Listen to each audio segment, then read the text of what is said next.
Hi folks, we've got a really interesting episode today on apologies. Why is it so hard for some people to say, I'm sorry?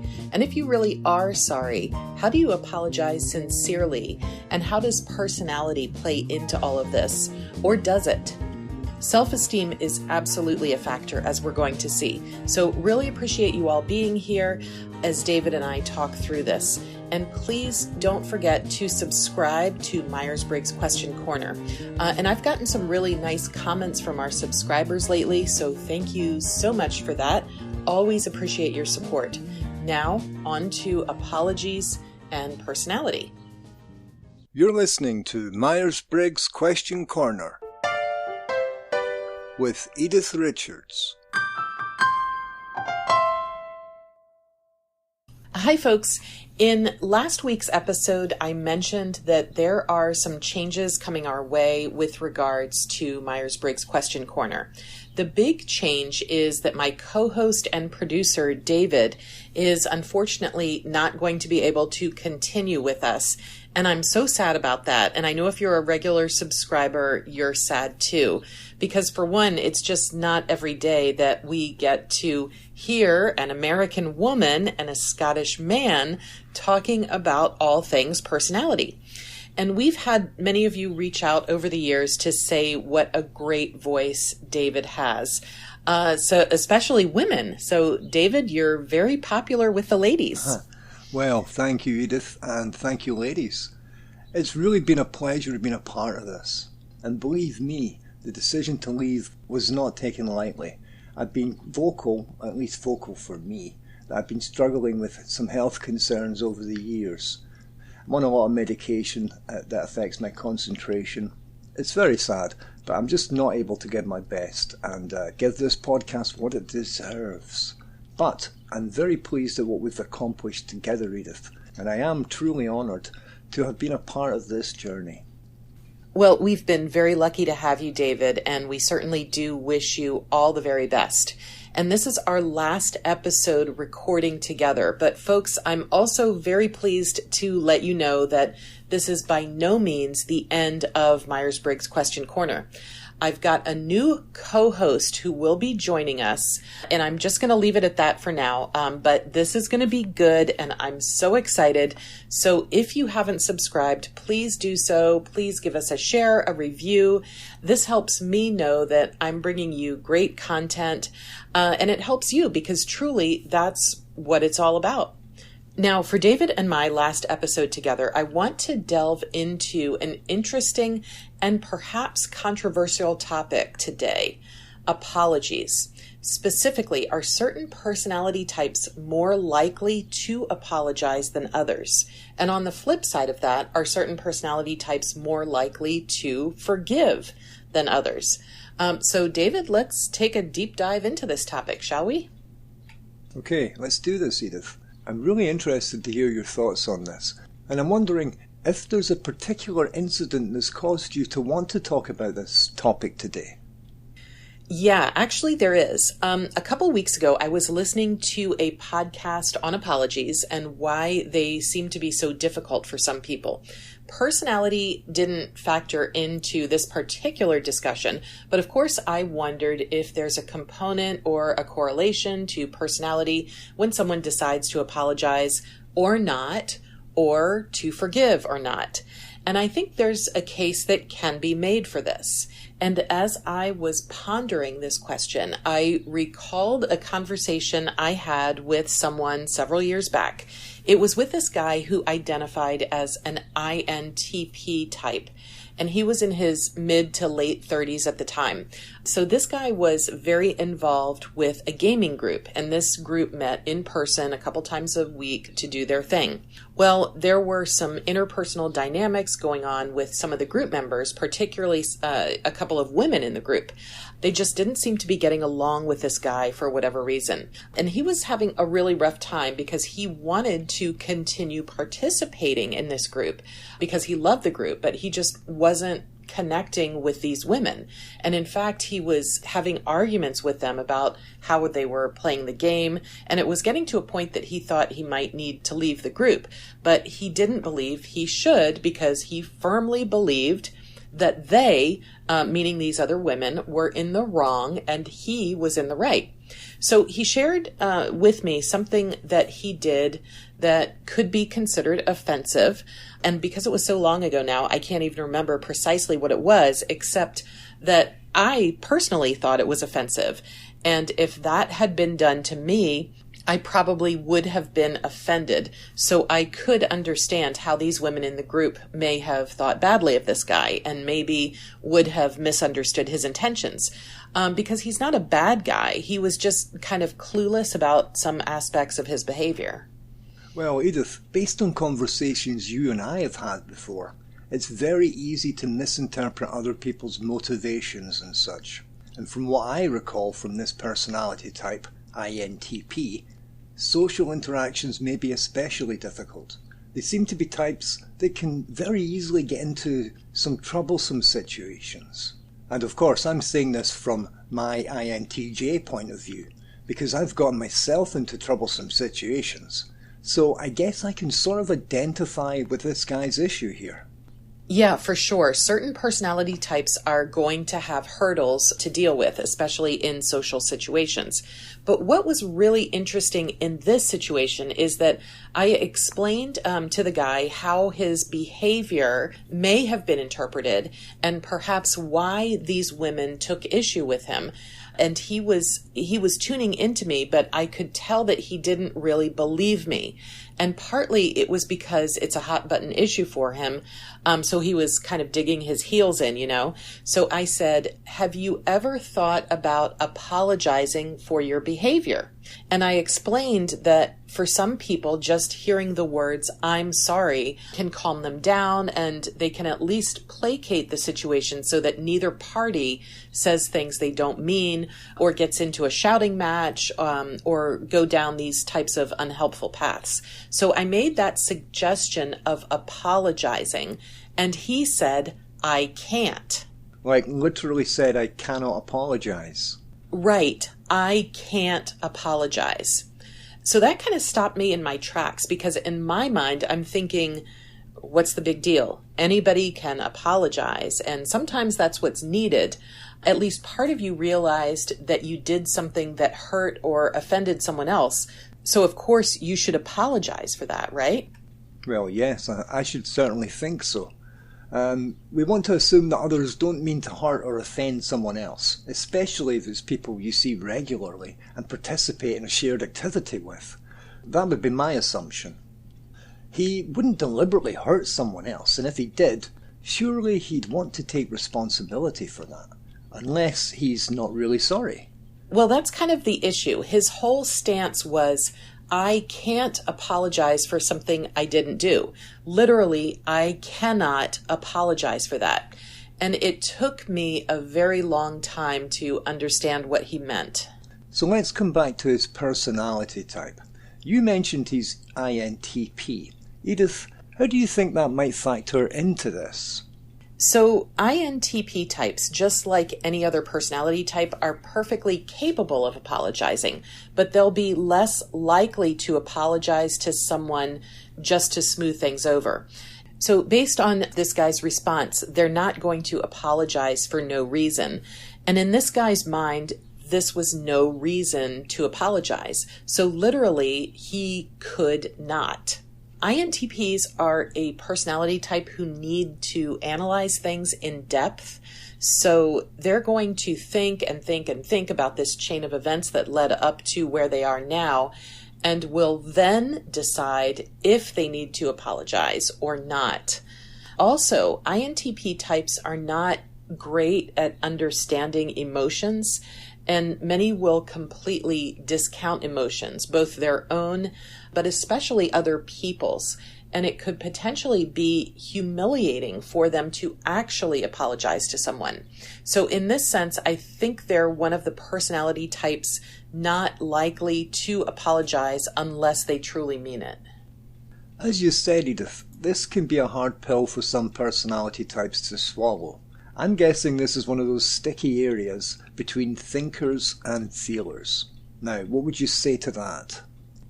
Yeah, that's there's definitely a connection there.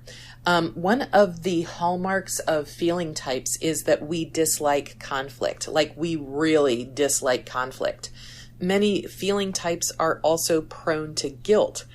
And as a result, many of us may apologize as a way to relax a tense situation or even to sweep things under the rug. Of course, this isn't always the best thing to do.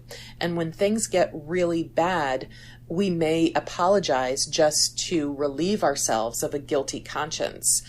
For example, we may be so worried that we did something wrong that we end up apologizing even though it didn't bother the other person all that much. So in this case, I can see some people, especially feeling types, apologize without either really reflecting on what they're apologizing for or for their own selfish reasons, just to keep the ego intact or to relieve a guilty conscience.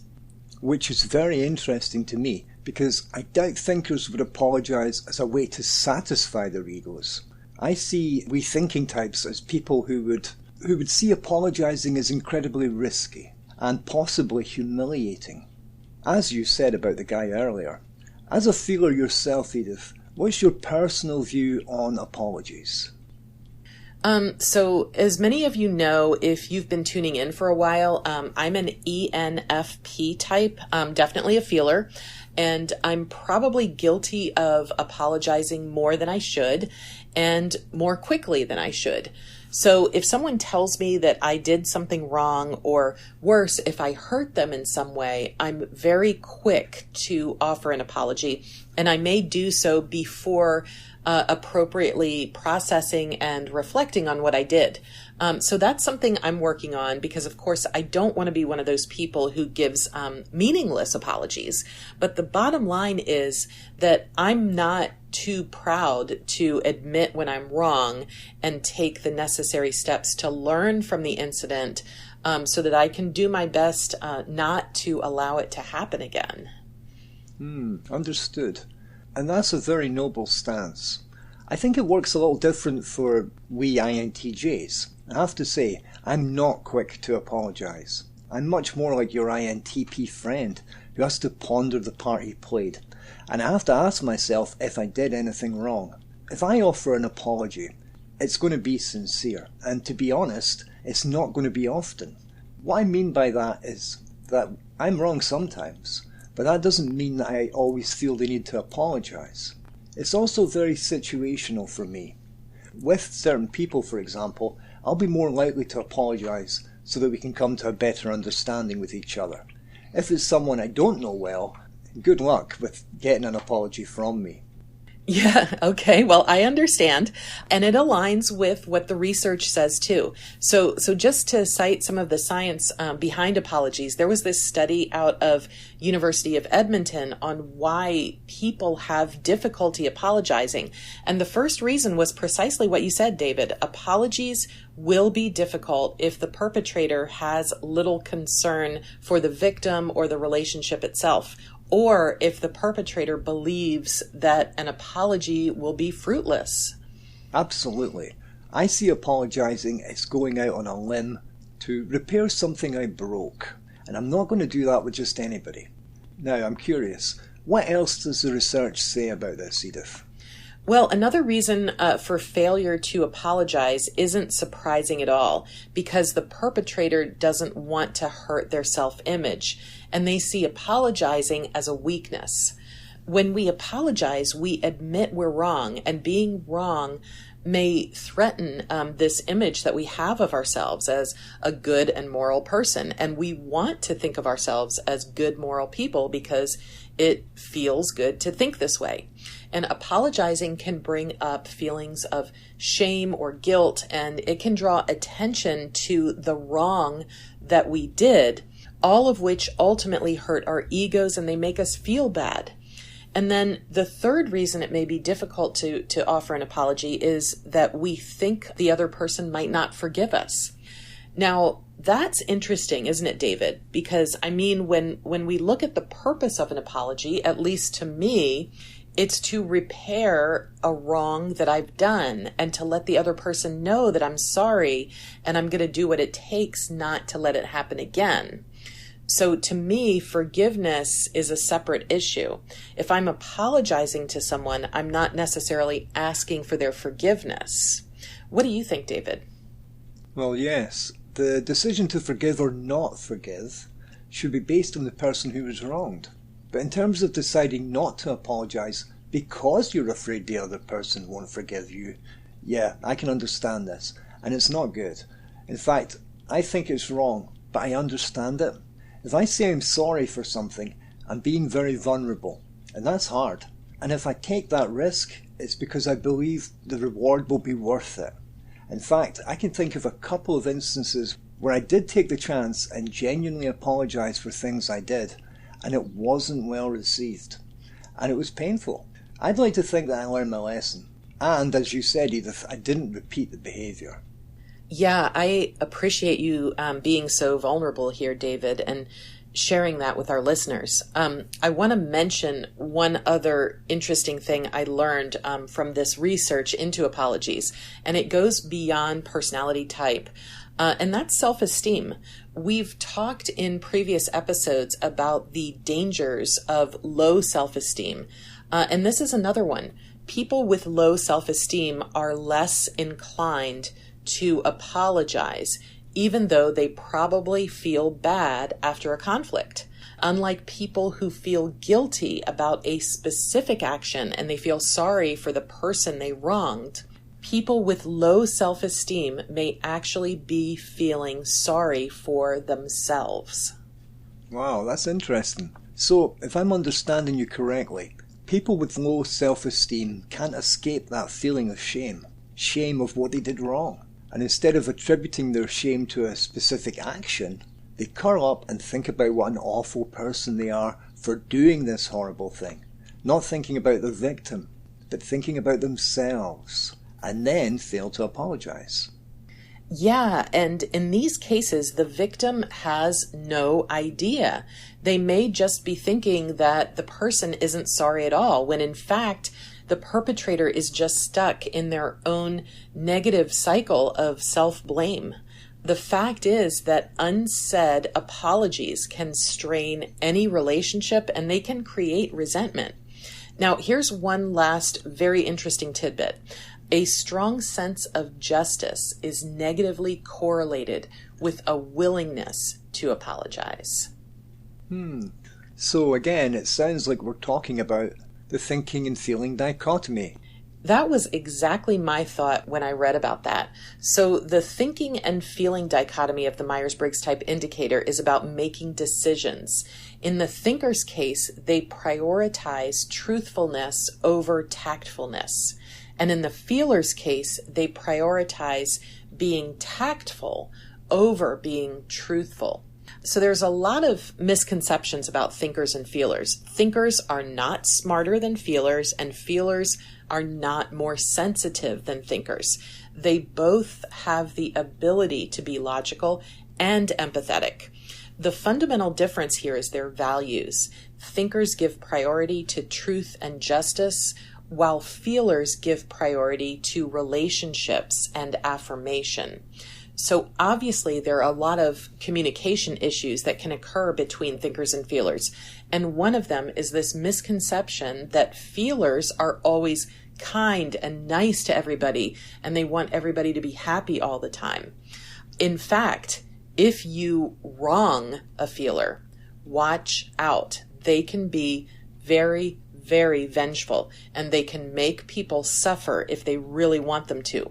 Feelers want you to feel their pain if you did something that hurt them. That's very interesting. I can't help thinking, Edythe, that a lot of this is really about the amount of control we have, or don't have, or even perceived control. I think we all have situations in our lives where we ourselves feel like we're spinning out of control, and we try desperately to regain some sense of control by doing or saying things that aren't accurate, or that we really don't mean. And it sounds to me that whatever personality type you have, whether you're a thinker or a feeler, we can all be susceptible to this. Edythe, what are your thoughts on that? Yeah, I agree with you, David. Any personality type can have control issues.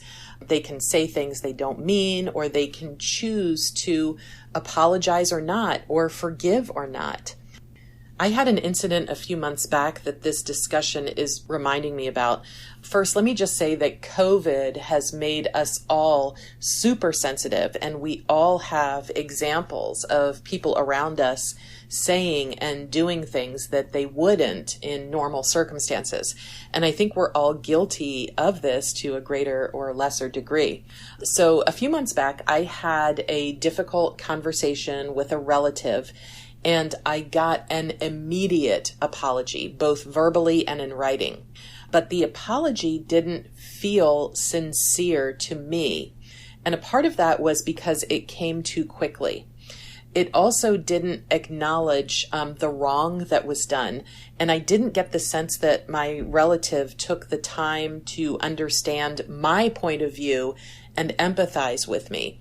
So honestly, I have a pretty hard time with forgiveness in this case, because again, our histories with people can color our perspectives, for better or for worse. Yes, indeed they can. And maybe this is the control issue I mentioned. It's one thing to sweep stuff under the rug. It's another to tell someone something you think they want to hear, not because they really are sorry, but because your relative, in this case, thinks apologising will placate you. But on the other hand, Edythe, if your relative doesn't apologise, your holiday family gathering could get messed up and more bad feelings and miscommunications could happen, which would make the family dynamic even more difficult. If that's the case, apologising could be almost like manipulating someone, pulling someone's strings just to make themselves feel better. Yeah, and I'm not saying that's the case with my relative. I really hope it's not. But I also can't help feeling like there's a little bit of truth here. What happened in this case was a very quick, I'm sorry, and then it wasn't my intention, and then here's why I did it. So there was an explanation, and my relative was very careful to say it was an explanation, not an excuse. And honestly, that just made things worse for me. It made the whole interaction just feel pretty crappy. And then it screamed, I am in control. Look at what a good deed I did. I acknowledged my mistake and I apologized. So the whole interaction felt like it was about my relative, not about me and the hurt that it caused. So to me, that's not an apology. Oh dear, that doesn't sound so good at all. But I think this is a very good spot for me to ask the question, what does make a good apology? Edythe, what would you say to that? Great question. So the general consensus is that a genuine apology requires empathy, security in oneself, and the courage to admit your fault. So when you're trying to apologize, but you justify it, or you minimize the resulting hurt, or you say something like, but it's the family dynamics that cause me to behave in ways that aren't really who I am, this all reduces an apology's effectiveness. Now, let me cite what the experts say. A true apology has 3 elements. First, you accept responsibility without excuses. So not saying the traffic made me late, or I've been so busy, I forgot. A true apology doesn't contain the word but. And this is the second element. So I forgot your birthday, but I didn't realize how important it is to you. Again, that just minimizes the impact and it puts the onus back on the person being apologized to. Yeah, like somehow it's your fault that your birthday is so important. Yeah, exactly. And the third element of a true apology is an offer to make amends. And again, the onus needs to be on the person apologizing. So don't say, if you remind me about your birthday next year, I promise I won't forget. How about, can we both try to communicate better? Yeah, again, that's not a true apology. How about, I know I forgot your birthday, can I take you to dinner one day next week? I promise I'll do everything I can to keep the appointment, and I'll let you know well in advance if I need to bow out. Right. I'd feel good about hearing that. No long list of reasons, just straight to the point and a sincere offer to make amends. Yes, I think some folks can really fall into this trap of quote-unquote explanations, which again, it's almost dismissive, and it says a lot more about the perpetrator's need to smooth things over or their need for control than it does about acknowledging the other person's need for sincerity. Yeah, all excellent points, Edythe. The last thing I want to mention here is this one. I'm sorry you feel that way. Now, I've been the recipient of this more times than I like to remember, and it's always left me with a bad feeling for precisely the same reasons you mentioned. It just doesn't feel sincere. It's almost as if it's a way of the person skirting responsibility. Like it's not my problem, but if you take it that way, you're the one at fault, if you feel that way. Oh, yes, I'm totally on board with you there, David. It's not a real apology at all. And also, I hear, I'm sorry you misunderstood me, or I'm sorry I made you feel that way, or I'm sorry you're so upset. Any so-called apology that begins with, I'm sorry you, is a non-apology. So along the lines of what you're saying, Edythe, they're not apologising for their behaviour or their words.